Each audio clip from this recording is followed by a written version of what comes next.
Assalamualaikum warahmatullahi wabarakatuh.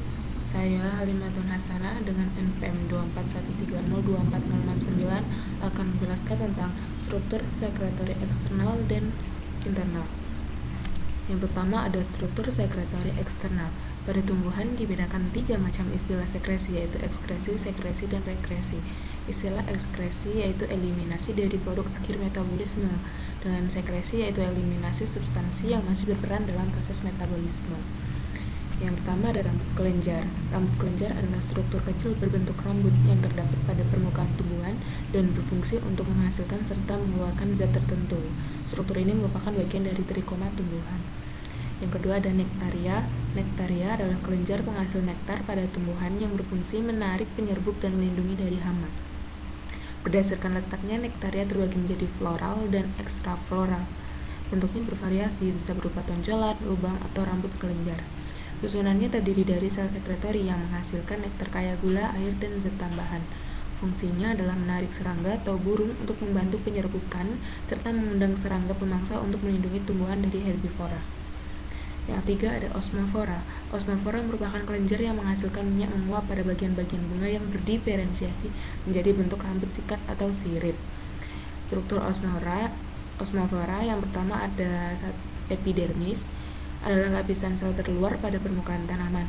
Pada osmofora, epidermis berfungsi sebagai tempat keluarnya aroma atau bau yang khas. Yang kedua ada stalk.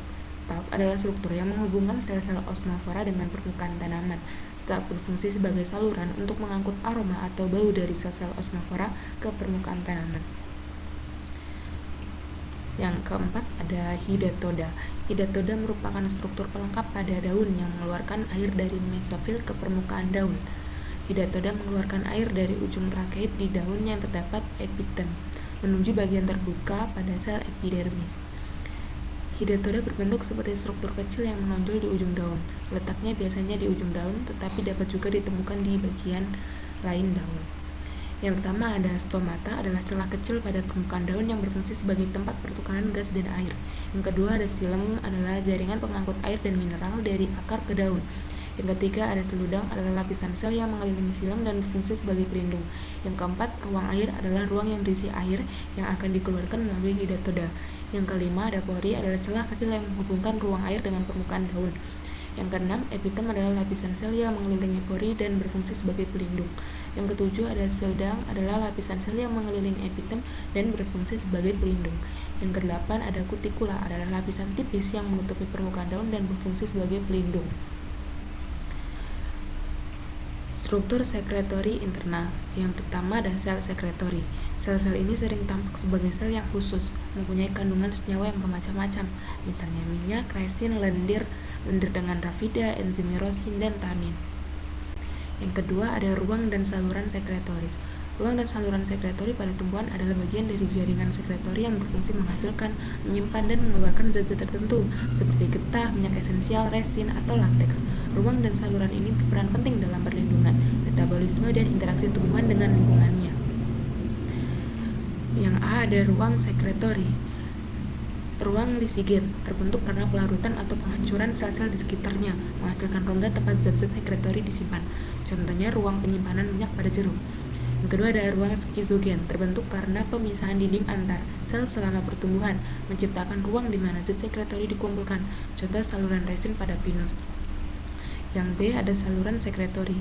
Yang pertama saluran getah, saluran yang menghasilkan dan mengangkut lateks yang sering mengandung alkaloid, karet, atau zat pelindung lainnya. Contoh tanaman karet dan papaya. Yang kedua saluran resin, saluran yang mengeluarkan resin atau damar, berfungsi sebagai pelindung dari serangan patogen dan hewan herbivora. Contohnya pohon pinus. Yang ketiga adalah latisifer. Sel panjang atau deretan sel yang mengandung lateks disebut latisifer. Lateks merupakan suatu suspensi atau emulsi dari partikel-partikel kecil dalam suatu cairan dengan indeks bias yang bervariasi.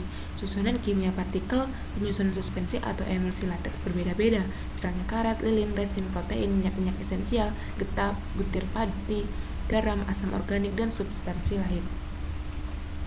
Warna lateks bervariasi, dapat putih seperti susu, kuning coklat, kuning sampai orange, atau tidak berwarna. Lateks dapat berperan dalam proses penutupan luka sebagai pertahanan terhadap herbivora dan juga mikroorganisme. Dalam lentisifer, lateks terdapat dalam keadaan tertekan, sehingga sewaktu lentisifer dipotong, maka lateks akan memancar keluar. Demikianlah penjelasan dari saya. Saya akhiri. Wassalamualaikum warahmatullahi wabarakatuh.